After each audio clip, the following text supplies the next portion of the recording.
changes spanning generations, or a shift in the wind, a body dormant underground. His world is right. Welcome to Onward Live, a live stream focused on encouraging you to create a life you love living now. Let's go beyond success to significance. Being clear on our why is crucial. It requires doing the inner work, finding ourselves, getting to know ourselves, embracing our inner child, shedding social conditioning, and letting go of perfect. We know obstacles make us stronger. We can dream big and take action. Believe you can, and you're halfway there. I invite you to tune in every week and engage with me and my inspiring guests. Invite your friends. Let's make time for what matters most in our lives. Let's move onward together. Hi, everybody. Thanks for joining me tonight. And I'm really excited to bring my guest, Suzanne Falter. We're going to be talking about self-care for extremely busy women. And it looked like a lot of people said they were going to come tonight. I know that maybe they were all extremely busy and couldn't make it right now, but I see that there are some people watching. So if you could post a comment and let me know where you're tuning in from, that would be great. And hi, Nikita. Thank you for watching. And so tonight, this is what we're talking about. Like, if you're an extremely busy woman, how do you take care of yourself? And actually, for me, I thought that once I retired, I would not be extremely busy and that I would be easily able to take care of myself. And it didn't happen automatically. It's like I thought that my job was keeping me busy.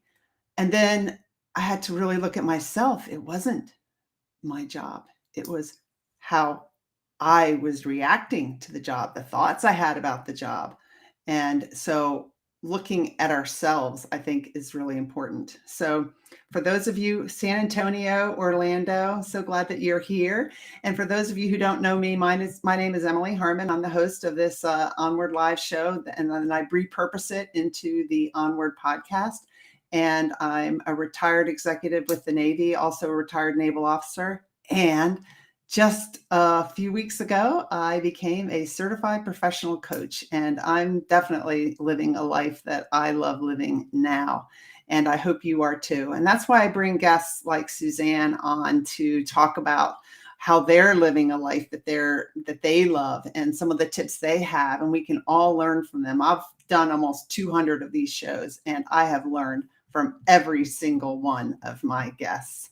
So Suzanne, I'm getting ready to bring her in. Suzanne is my guest tonight, and she discovered the healing power of self-care back in 2012 when she lost her daughter, Teal. And I'm so glad that we met, Suzanne. I'm excited to have you here. Oh, thanks. Thanks, Emily. Thanks for having me, and congrats on getting the certification. Yeah. That is big stuff to be a real coach. So yeah, it really is. Go. You know, I practiced, I did some sessions with my roommate from college about a year ago. And then today I coached her on something and she's like, wow. She said, you were a good coach a year ago, but I can really tell that you're a good coach. And it felt good to do that, to help her. I think your background makes you particularly suited to be a coach because, you've told me a little about what you did in the service. Mm-hmm. It's important. Anyway, thank you for having me here. Yeah, tell us about you. Okay, so I am ostensibly the self-care expert, and the hilarious thing about it is I had terrible self-care for decades, which could be why it became a focus for me.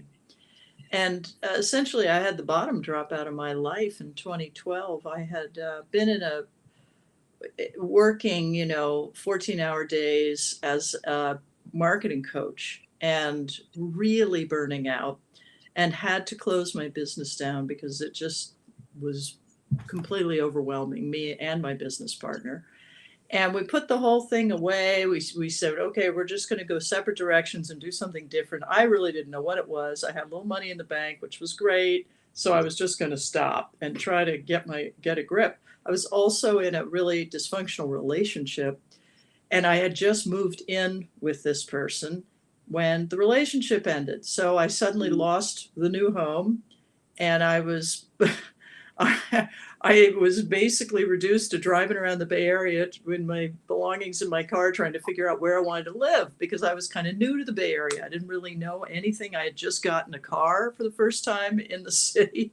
Oh my God. I knew I didn't want to live in San Francisco because I'd tried that and I didn't care for it. So here I was with this life suddenly empty of all of these major pieces.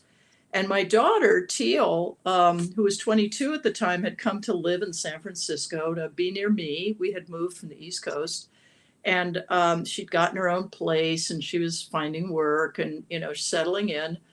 And I took her to dinner one night, and a couple hours later, she was acting a little weird at dinner, but I didn't think about it too much. And a few hours later, I got a call from the hospital that she was in critical condition, that she'd had a cardiac arrest. 2, in fact. And when I got to the hospital, nobody knew why this had happened. And to this day, nobody knows why this happened. But basically, she collapsed in a locked bathroom. Her roommate found her after 30 minutes. She had extensive brain damage and she couldn't survive it. So she was on life support, and we had to take her off of life support after 6 days. Now, many things happened as a result of this. One being that because of the way she died, her organs were donated, and a young woman her age got her heart. And I have become connected to that young woman and her mother, who are friends of mine, and it is extraordinary. Just extraordinary. And thank you to those who are expressing sympathy. Yeah, I really appreciate it. Because the thing about a crisis is, it's an incredible learning opportunity if you allow it. And the night of Teal's collapse, I went into the hospital room where she was, and I saw her all stretched out on this bed with all this wrapping and tubes and wires and monitors. And I knew I just knew that she was going to die. And not only did I know she was going to die, I knew I would be dramatically changed by it. And that this was the moment that I needed to quit the crap and get on with living a life that honored her and honored my abilities and who I actually was. At the time, I was making all this money as an internet marketing coach, and I hated it. It was totally inauthentic work, which is one reason I burned out on it. I thought money was more important than it turned out. And I had found myself into a silly relationship that was just dumb. That's like, this person who had dumped me was, so unstable. And then I'd gotten myself into another relationship that I totally wasn't ready for. And the whole thing was just wrong, so I had to start over again and build a life of meaning from nothing at age 53. And I had to do it in a way that really honored Teal. Now, a few words about Teal. Teal was the opposite of her mother. For all my workaholic behavior, she was a free spirit. She just believed in moving through the world in a very untethered way. And when she needed to earn a little money, she'd, be a waitress, or she'd work with a clipboard on the street, collecting signatures for charities and getting paid for it, or, something like that. Right. And she was really a person who didn't cast a huge shadow, but she exuded love and joy. And she was very, very unconventional. She would make a little money, put the money in her pocket, go to the airport and pick a place to go and just go. And she'd have her backpack on her back and her little guitar, and she'd get there and she'd find her way to a comfortable place to stay. And she'd go down on the street with her guitar and she'd start playing and singing, because she was an amazing, amazing singer. We can learn so much from our children who are not like us, right? I'd say so, Emily. And I started paying attention after her death. I'll tell you that. Yeah. But one of the things she was really good at that I was pretty terrible at was self-care. I thought I was too busy for self-care. I thought self-care was, oh, sure, really important, but not that important. I thought that it was for other people, not me. I felt like work was very adrenalizing, and it made me feel alive and important. I'm And the wondering if that's minute what this person, Michelle, she said it's like a drug. I love the feeling. And I I'm wondering, noticed that, yeah, yes, well put. Thank you, Michelle, because it is like a drug. It's like a drug that literally juices you up. That I've heard people call it the emotional drugstore, because the adrenaline kick is literally addictive. It's like yeah, being high on Coke. Not that I've done Coke, but you know what I'm saying. yeah. My sense of what that would be like would be really getting adrenalized and having some success, and you can really ride far on that. Not to say we shouldn't be successful, but we have to look at our motivations, right? So I drifted away from myself, and to the point where, and after she died and I suddenly lost everything, I found myself living in a friend's guest room, and for 2 years I was unable to work. But that was very, very helpful because I didn't really know what work I'd be doing next anyway. Mm. I had been self-employed at that point for 32 years. So it wasn't like I was going to go immediately get a job, and I had savings, so I didn't necessarily have to. But I just didn't work. And because I didn't work, I was listening to myself and I was tuning in, which is perhaps one of the very primary pieces of self-care, is beginning to pay attention to yourself. Of course, most of us are never going to do something as dramatic as not work for 2 years. But in my case, it was helpful because I was grieving intensely. And it really, really helped to not have anything to do but grieve and recover. That's uncomfortable though. How come you didn't Yeah. distract yourself from your feelings? And I don't know. That's really uncomfortable. Oh, Emily, I tried. Oh, yeah. Yeah. Thank you. Thank you, Yeah. Michelle. Here's the thing. I find myself able now to really understand my needs so much better, because I think one of the biggest problems I had was that I didn't know what I needed. I really didn't know. Yeah. I remember somebody saying to me, what is it that you need? Tell us what you need. And I said, I have no idea. And that was the truth. Now, if you ask me, I could probably tell you. Mm-hmm. Overwork is underrated. And many, many, many of us extremely busy women are overproducers. We're Yes. extremely busy because we have not yet understood that good enough is good enough. For me, my old tape was, and I'll get to that question about professional support. That's a really good question. But for me, the tape was, always overdue, because you got to work twice as hard as everybody else because you're kind of flawed. That was what I Not good thought. enough. Yeah. Just Oh prove my yourself. God. It turns out that's so wrong. It's so wrong. Not true at all. What is true is I was actually presenting a pretty good body of work to the world. And to the question of did I seek professional support? Yes, I went to the local hospice and I used their free therapy. Hospices are great resources for people experiencing grief because you can get free counseling, free groups. I joined a support group there. I did all kinds of stuff. And it was very, very helpful to me. Support groups were key. All this reflects on some real basics about self-care that I think are foundational, really foundational. So what are some of well, first off, what is self-care? I think you mean like treat yourself to some chocolate and take a bath. Oh, Emily, that's not what I'm talking about. The thing about the basics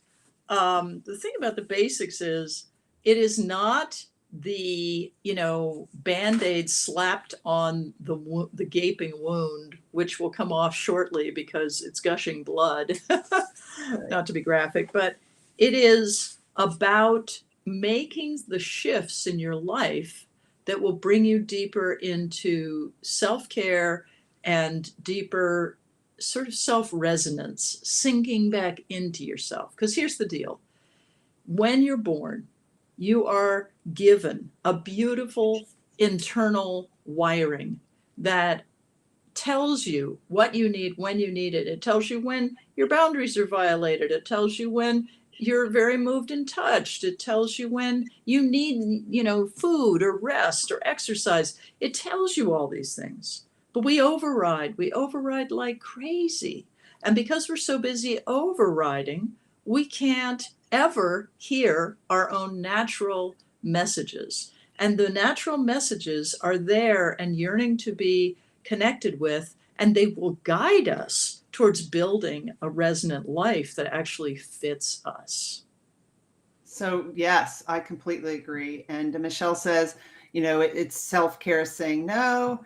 It's, to having boundaries. So how do you define? Yeah, well, number one is understanding your needs. As I was saying, I think that was like the first thing I had to really learn. And I came up short on needs for a long time. I really couldn't say, but I began a practice of asking myself every day, what do you need right now? What do you need right now? And, it's like a simple little question, but it's very, very, very great question to ask yourself. And when you do ask yourself that, you find little messages will drop themselves into your consciousness.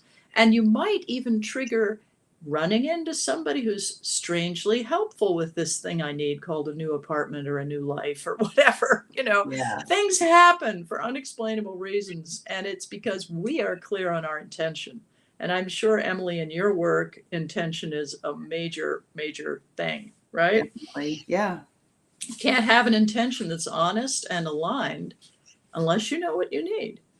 Right. And number two is to set boundaries. Now, I've been a big people pleaser in my life. I really wanted to let everybody feel good around me because I'm a sensitive person and I care about people. But what that did was it overrode my own needs. So, especially if you've grown up in a dysfunctional family with an addictive parent or an abusive parent or a parent who was chronically ill, you may have been the kid who took care of everybody. Your boundaries may have been violated from an early, early age. You were not treated like a child, you were treated like an adult. Or you may have been transgressed in other ways, and you may have poor boundaries as an adult. Or you find yourself unable to say no. A perfect example of this is working for an employer who expects you to stay late every day because it's just part of the culture. Now, I worked in advertising where work begins about 5 p.m. And back in the day, we worked in ad agencies, and you were expected to stay till 10 and eat pizza every night and, overwork for 12 hours a day or more. And it was just insane. It was a crazy, crazy way to live. But we were always afraid to say no because, we were just like junior copywriters or whatever. Yeah. So, having firm boundaries at work and at home, being able to firmly request that people do not do things they're doing that naturally bother you, that really, really get under your skin, or that make it difficult for you to meet your needs, that's really important. And number three, which is kind of a corollary to that, is to ask for the help that you need. It's so easy to just believe you don't need help. That was my story. My story was, I'm fine. I got this. Don't worry, I got this. Oh, no, it's fine. I was I was working so hard that I couldn't see myself coming or going. And I really thought that I had to do everything. Right. I had that belief that if I didn't do it myself, catastrophe would strike. Or that other people's agendas were far more important than mine, et cetera, et cetera. And we're not supposed to be here to live a life that is fine. Yeah. No, fine is not the point. Yeah. Yeah. So let's see, Melissa said that she, sometimes if you speak out, you might need to change a career. You might need to change a job. Yeah. Yeah. I mean, that's the thing. It's like most of us are very change resistant because what we have is comfortable.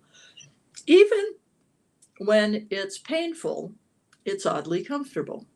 And I believe Thich Nhat Hanh said, the beautiful Vietnamese Buddhist monk who recently died, he said that we choose discomfort because it is comfortable, because it is what we know.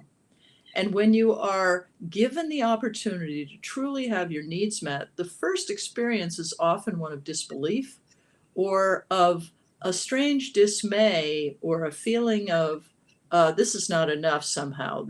I'm suspicious of this, or I feel guilty about this. I can't tell you how many extremely busy women feel guilty Yeah. around self-care. Yes, for sure. Yeah, I mean, it's really important to be able to be present with what's happening and tell the darn truth about it. Because then you get to number 4 on my little list of basics, which is to take action. But you can't take action until you really realistically have assessed what's going on. If you're in a chronically stressful job or relationship, you need to be honest about it. Now, I was in such a relationship, but I kept pretending it was fine because only, a few months earlier, I had arrived in San Francisco and left my marriage and moved across the country and started all over again with nothing. And I was looking for my anchor. I was looking Yeah. for my place to rebuild my life. And I just chose the first thing that came along rather than assessing it for what it was, which was crazy town. And, when you take action and you actually make the changes that need to be made, then you can claim some power in the situation. And finally, in terms of self-care, which you can see now, we're getting into a much bigger conversation about where does self-care live in your life, or what is the breadth of it. Well, you build it into your day. And this is a simple thing. It's really about creating time and a habit. So when you know that you need an hour at night to take a walk in nature because that's critical for your self-care, one of the things you do is you go out there and you take that walk, but you put it in your calendar. And it may mean you have to go see your employer and say, I'm sorry, I really have to go home at 5 every day. My health demands it, or my children have something has shifted with my kids and I need to be there for them, or whatever you're going to tell them. Tell them that you're just not available after 5 o'clock. And then you go take that walk. You don't let everybody else take your time. Right. That's for you. We don't have to spend hours on self-care every day, but we do have to do a little self-care every day. Yeah. And then the question becomes, what, why, how, where, and when will it fit in your calendar? And you put it on your calendar. Put it on your calendar. And it's some of self-care, like doing some inner work on yourself, because we can, if we keep having certain situations keep showing up in our lives, at some point we've also got to look at ourselves. I mean, I know for me, like I said at the beginning of the show, I just knew that once I retired, my life was going to change because it was the job. Yeah. It wasn't the job. Well, It was it's me. very funny. This question is coming up because I just did a podcast episode on my own show about 8 signposts of emotional self-care, the 8 musts. And those signposts of self-care, emotional self-care, are very much about, creating this container for the world so you are not at the world's beck and call, and Right. having some perspective. Good emotional self-care, which can be as inwardly focused as forgiving someone you're no longer speaking to. It doesn't mean you have to call them up, but just you release that. You release that resentment. It might mean journaling your way through some old trauma. It might mean learning how to stand up and make a request. It might mean going to counseling with your spouse. I mean, it is definitely about an inside job, and internal work. Because without that internal work, we don't grow. And one of my personal purposes in this life is to all of the work I've been doing for 40 years now as a writer. And gosh, my first podcast was 2005. So I guess that's almost 20 years of podcasting, has been about helping people to grow in the ways they're meant to grow, because that is what life is. Life is a growth experience. Yeah, I've got this Period. little pin here that says, it says, easy doesn't change you. It's just sitting here. I don't know No, where I got that's it, but right. it doesn't, you know, and Yeah. yeah. And so this is your podcast, Self-Care for Extremely Busy Women. Oh, thank you. Yeah. Thank you. So if people Yeah. want to tune into that and listen to it. So this is more than time management, right? Yeah. No, you know, that's the thing. And that's the very first chapter of the book, is about why this isn't about time management, because you cannot time manage your way in a dysfunctional life back to better self-care. You can't, go home to the broken relationship and hope tonight's the night it'll change. You can't, continue to overwork for the overly demanding boss, figuring you'll just get up at 5 instead of 6 so you can fit in self-care, because then your self-care will not be effective. It's going to be effective when it's put into practice. And a great deal of self-care is about taking the steps you need to take to build a life that works for you. Yeah. I'm sorry to anybody who came on this broadcast hoping for quick tips. It's not Because quick and there easy. is one quick tip, and the quick tip is ask yourself, what do I need right now, and am I getting it? And And see if how you do know I the get it? answer. And see if you even know the answer. Right. Because I'd say the very first thing after that to do is start giving yourselves 20 minutes of downtime every day where you do literally nothing. If you're And busy, you you may want to find you do need to cry. You Yeah. need to sit there and sob for 20 minutes a day, that. You don't have time for that. If you're really busy, how do you have time for that? Oh, you just make it. You have to take it. You see, part of the reason I wrote the book and created the podcast is so extremely busy women begin to prioritize themselves. So they Yeah. begin to understand that they are worth it, that they are worth it. That's where we fall apart. We begin to believe we're not really worth it. We're just kind of, making time here, kind of hanging out, going through life, and other people are really worth it, but we're not as worth it as other people. Big flaw in the thinking there, because until you claim your space, you cannot be effective. I think one of the things I really love to talk about, and the subtitle of the book is To Do Less, Achieve More, and Live the Life You Want. And the reason is because often we believe overwork and overstriving and overproviding and overproducing will bring us happiness. And what actually brings us into balance is letting go of that which is excessive. We do not have to make perfect little veggie croquettes for our vegetable hating children.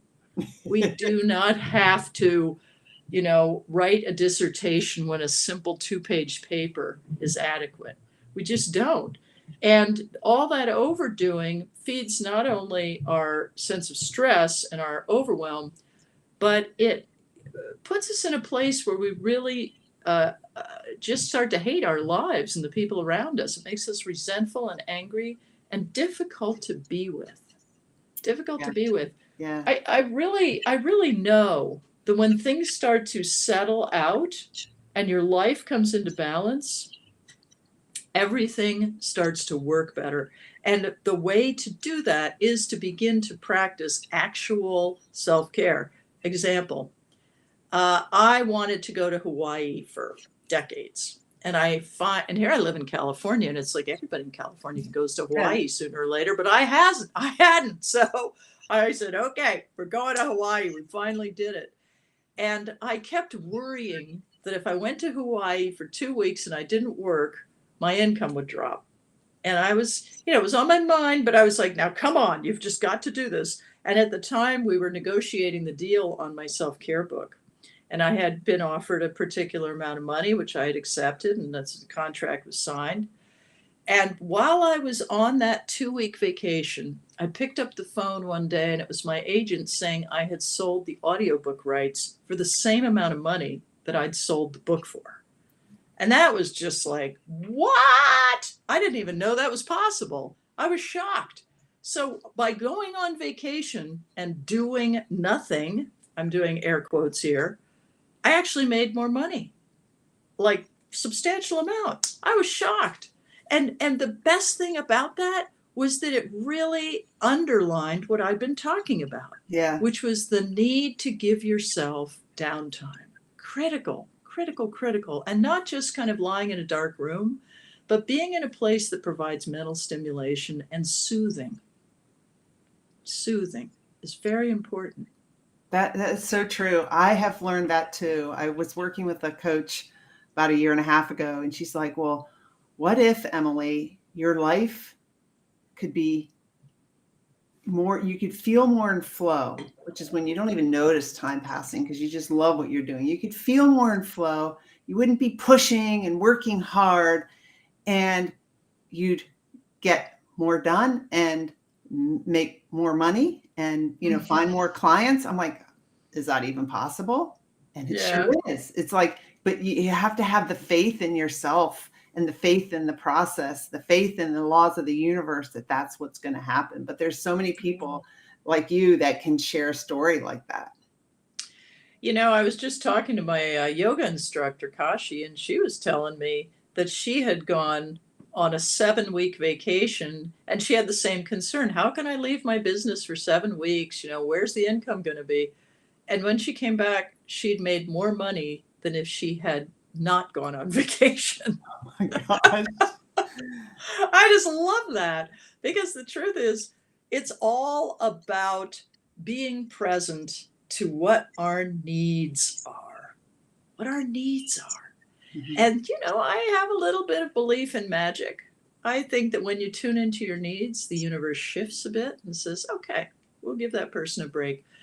It's the relentless pounding and slaving and worrying and pushing and the negative inward spiral that goes on, where you start to really slip from a positive place into deeper and deeper anxiety and despair. That is what erodes our self-care. And that's when self-care really is needed. And it's the self-care of rest, of stopping and doing nothing, of, like I said a few minutes ago, and I see some of you picked up on it, downtime and soothing. Mm-hmm. And soothing can be anything you want it to be. I mean, when's the last time you consciously created a soothing experience for yourself? I'd love to see any texts on that. Especially if you haven't even thrown in a text in this conversation. When is the last time that you created an intentionally soothing experience? And I'm curious to know if people want to share what that was, because self-soothing it's like knowing what your needs are. For me, I find it incredibly self-soothing to bake or to make a beautiful pot of applesauce or pear sauce, or to make some fun dish in my Instant Pot. I'm a cooking nerd. You definitely That's fun. are. That would not be soothing to me. I know other people are like, you're crazy. It would be soothing. Yeah, but I feel in control. I'm like, this is my command center, right? Oh, cuddling with your dog. I just did that today. I've got a German Shepherd puppy who's would like to climb on my head. But yes, I hear you about that cuddling with my dog.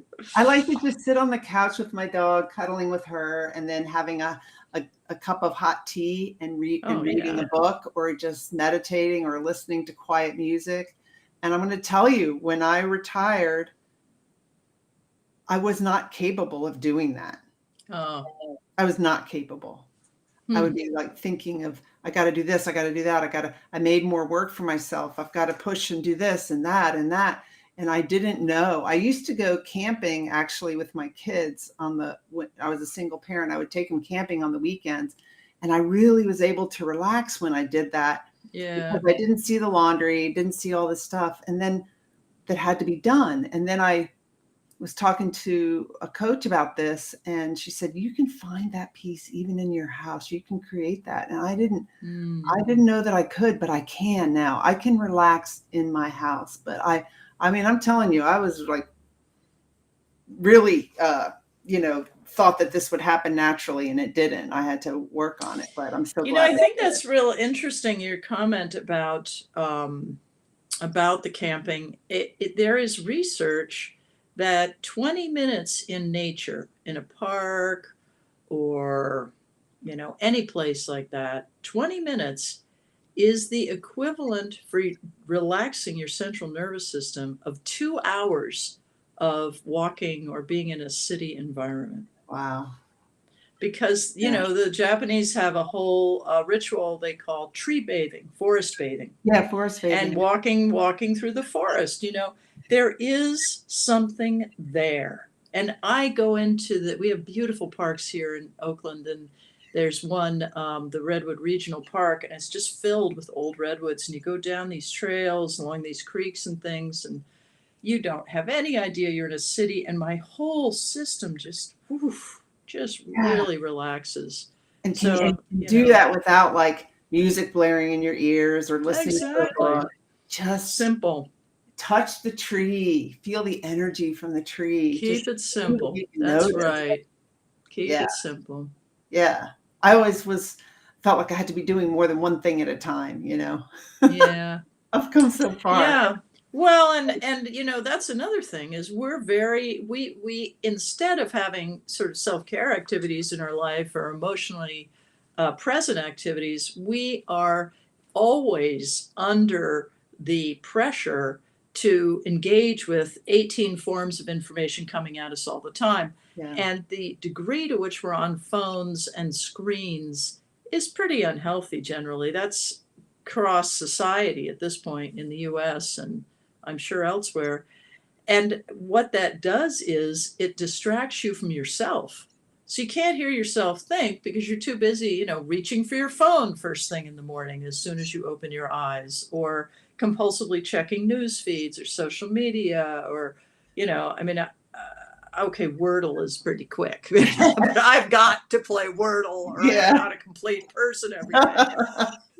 It's very, very important to remember that all of this information impacts us, and we are particularly inclined to multitask, and both social media and multitasking are heavily stressful to our nervous systems. So I did a show on my podcast with a doctor named Dr. Sharon Abramowitz, who's a psychiatrist, about how to care for your nervous system. And she's also an integrative doctor. And she said one of the things she really recommends to her patients is to drink really good quality chamomile tea at the end of the day. Just simple things like this, beautiful. Yeah. So, your dog hates it when you work. Yeah, that's kind of challenging. Well, here's an example. I think this is self-care. Tell me what you think, Suzanne. I live near my parents, and I think you all know who have parents. Sometimes you can get triggered by your parents. So something happened where, something happened where I got triggered, and I caught myself, and I just had to leave. Because I wasn't able at the time, because I have this pleasing personality, to speak up about how I was really feeling. I had to remove myself from the situation to better get control of my feelings. And I've been on your show talking about mental fitness. So basically I was hijacked by my saboteur, and my hand was on the hot stove. I was like, I'm pissed, and my hand was on the hot stove, and I did not want to respond to my parents from that state, right? My dad especially. So I left. On the way home, what I really wanted to do, and I'm not an alcoholic or anything, but I don't have alcohol in my house, so I wanted to get some wine and just sit on the couch and veg. And then I thought, no, I'm not going to do that. So then I wanted to watch Netflix. Nope, I'm not going to do that. I just sat and felt the feelings, and I journaled. Wow. That's self-care. That's self-care right there. That's such a great example for so many reasons, because when we let emotions take us on the downward spiral, we do two things. We allow them to move through us, which can be very healthy, but we can also become obsessive about them. And when you become obsessive about them, it goes from being a healthy release to being a fixation and something that is far too dominant at the moment. It prevents you from doing something my dear daughter Teal used to talk about, which was just be. Yeah. You were just being, Emily. Yeah. You were just being with your feelings. And this Yeah. is what I meant hard. about distraction. That's a perfect example because, you know, reaching for the Netflix and the vino is convenient. And we live in an ever more stressful world every day. I mean, the, you know, proverbial historic screws are being turned all over the world. So we are becoming more and more and more stressed by what we read in this relentless news feed that is the internet. So, and by the events themselves, of course. So I just want to really stress that self-care is removal sometimes. And Mhm. when you are in a situation where somebody is verbally abusing you, or you feel unsafe, or you feel you're uncertain what to do, removing yourself is a darn good place to start. Yeah. Because then you can hear yourself think.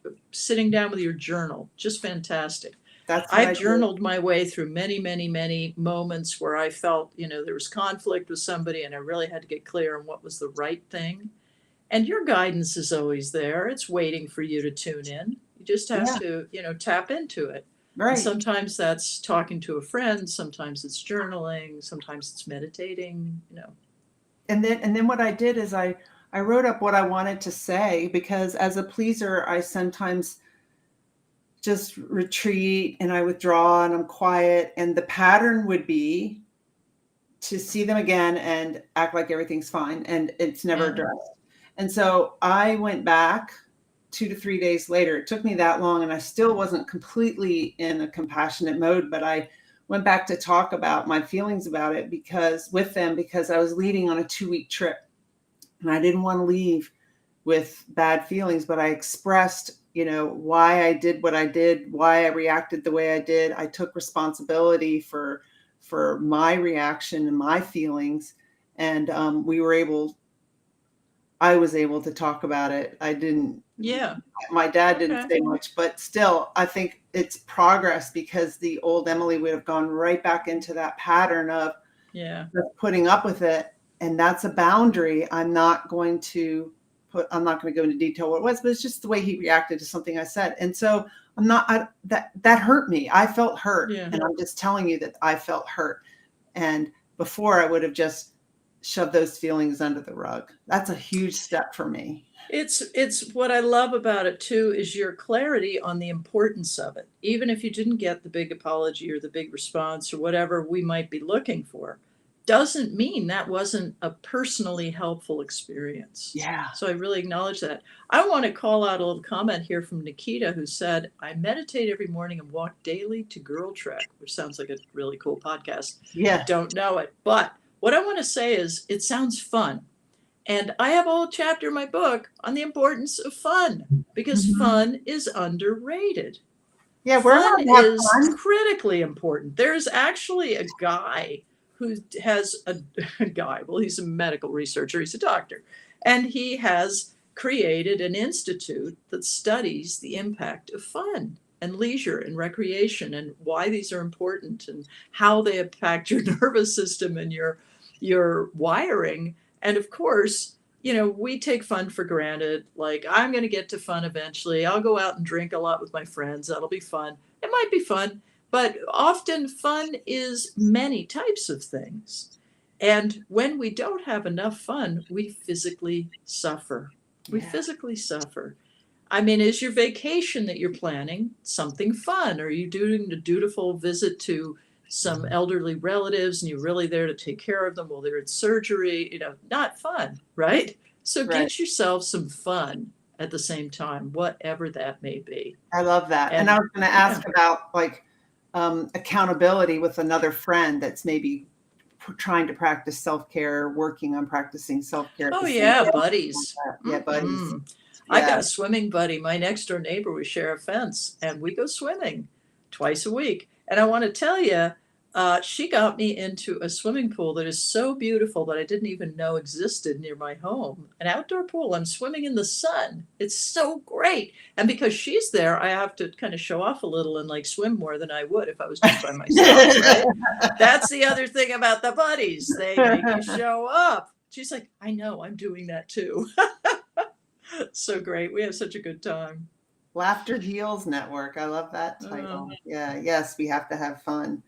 So how do you keep it going? I mean, like, it might be you're able to like say, I'm going to do this, and I'm going to. You have great intentions. How do you keep it going? I have various little systems built into my life, and I recommend this to people. I have an accountability buddy who I email every morning, and I tell him my work tasks I'm going to do, but I also tell him my self-care tasks. And I notice that when I don't do my self-care tasks on a repeated basis, it's because I am feeling guilty or like I can't possibly fit that in. And I have, definitely got some stress in my life at times. And I have to be very clear that I deserve self care and that I deserve to take time for myself. These are things that really are important. And, obviously we're talking about it for a whole hour here, so you get Yeah. the drift. But the point is that when I get off track, I get back on track. Oh, And you don't you beat allow yourself up. yourself to make a few mistakes. And the Mhm. other thing you do is you learn to experiment with all of this, because we may think, oh, great, I know I'm going to want to be in, ballet bar exercises because I love ballet bar, but you haven't been for 30 years and you get into ballet bar and it's the most excruciating thing you've ever done in your life. Sounds like Okay, you're probably not now for ballet bar, you speaking from Just experience. nah, I'm not getting into that, but I'm gonna say it was a bunch of very young women and me. So what I notice is when I hold life as an experiment, like everything's worth trying, going to Italy for a vacation, worth a try. I might love it. I might be overwhelmed by the language issue for me if I don't speak Italian. We give it a shot. And it doesn't matter if it isn't perfect or if it isn't great or it isn't what we expect. What matters is that we took a dive in and we experimented with it and we learned so much, Mhm. right? Yeah, I love that. And you've got a Facebook group too. I'm going to put the link up here. Oh, yeah, that Self-care for Facebook group is extremely really busy women. interesting. It's a lot of women, 55,000 now, and they all came together in the most magical way. It had been this group that had steadily built over about 3 years to 10,000. And then one morning I woke up and 2,700 people wanted to join it. Oh my And God. I had no idea why. They just were there. And they weren't one person 2,700 times through some tech glitch. And it wasn't 2,700 fake profiles. It was 2,700 extremely busy women who wanted self care. And in they came. And for about 6 weeks, in about 6 weeks, we had 100,000 women who wanted to join this group. And I had to rush out and suddenly bring in a crew of moderators and really learn very quickly how to manage this. And in the end, 55,000 we let in, or well, 45,000, and they have stayed. And it is a beautiful group full of women who help each other with deep and vulnerable questions. Sometimes it's about, how do I set a boundary with this guy at work? Sometimes it's about, where should I go on vacation on the East Coast? It's like they're picking the broader context for self care. Yeah. And often people are talking about, why do I feel so guilty? Or, really reassuring each other about the validity of wanting self care in your life. Oh, I love that. I mean, I think it's important to realize we're not alone. We sit there and No. think these thoughts, and we think, oh, if I share that, will people think I'm crazy? And then you share it and 10 million other people say, yeah, I thought the same thing. So we're not alone Yeah. for sure. No. Yeah. So anyway, if you would like to join the Facebook group, there's a link there, and you just drop in that you found me through Emily, and you'll come. That'd be great. And then you have this freebie that you're giving out. Free. Oh, it's just a little fun thing. It's a little sort of a guide to exquisite self-care. Kind of summarizes what we've talked about today here, and adds a few little ideas. And really, anything that comes out of my corner is going to be dedicated to your soothing. And once you get the little freebie or whatever, every other week I send out an e-zine that has reflections on how I'm evolving with self-care, which is something, I've been working on this now for many years, and it is a really awesome growth process. And of course, it includes links to the blogs and the podcasts that I do on a regular basis. And it's just fun and joyful to really give yourself a life of happiness that you design, that you create, that you get behind and make very much your perfect situation. It doesn't happen all at once, but No, it happens through intention and through clarity and through being honest with yourself.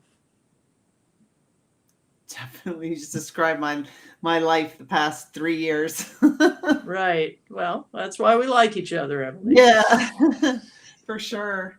So tell us when your podcast goes, do you do it live or do you do, No, my podcast is pre-recorded, and I drop an episode every Tuesday.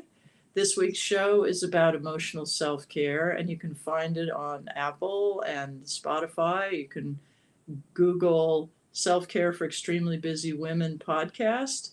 You go into Apple and type in self-care. It's one of the first podcasts that pops up. And I don't know, I think women in 30, 35 countries are listening to it now. And some men too, as a matter of fact. I just did a show on self-care for extremely busy men, Oh, which awesome. was that I'm almost up to 200 shows, and I'd never done that before. But I had a wonderful guest, Ted Phaeton, who's a life coach and a meteorologist, actually, an Emmy-winning meteorologist who was so insightful about what men need. And a lot of women shared it with their partners, and now it appears that all those guys are listening to the show too. I'm curious, what is the difference between self-care for men versus women? Well, it is what you might think, which is that men are reluctant to really admit they need help with self-care, because men are supposed to not have needs. None of us are supposed to have needs, but for different reasons. They're supposed to be like the strong guy. I've got you. Don't worry about my needs. And we're supposed to be like, I have needs, but you come first, but ignore my needs. It's it's a model we're redoing. So it is becoming rapidly way more accessible and acceptable for men to have to really give themselves abundant self-care.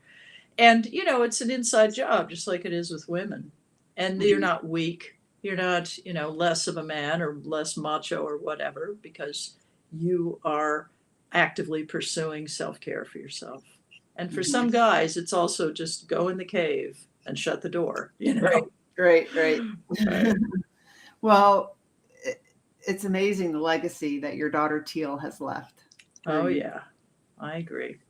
She wanted to be a healer, This is the magic of this story. She wanted to be a healer, and she really believed that something was about to happen that was going to give her a healing gift. And I always I always keep that in mind as I do this work, because I feel it is the healing gift. It is Teal's healing gift.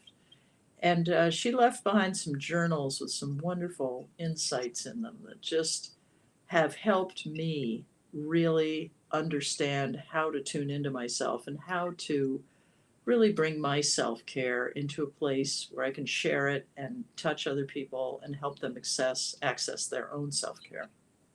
Wow. Suzanne, thank you for being my guest. I really enjoyed this conversation. And thank you to everybody who participated. Hi, Maria, Michelle. We had Donjette in here earlier. Nikita. Oh, yeah. I might miss somebody, but I appreciate everybody that tuned in. Sylvia. So thank you guys for watching. And please share. This will be, on wherever you're watching it, it's a permanent link to this show. So share it with others who were too busy to attend. Yeah, right. Because it's all an illusion in the end. We have time for whatever we really need. That's for sure. And thank you all. It was wonderful to meet you through this platform. And thank you, Emily, for a great, great interview. Thank you so much. I'm going to put you in the green room and we'll run the closing video. All right. Let's see, where am I doing? I know, there we go. Thank you all for watching. I really appreciate it. And I'll be on live again next week. We're going to be talking about meditation. This guy's going to be amazing.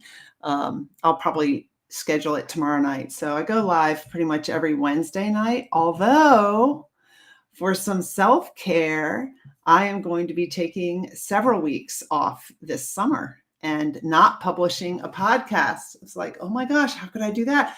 Are my viewers going to still come? Are people going to still support me? Are they going to forget all about my show? So I'm saying, no, you guys aren't going to forget about the show.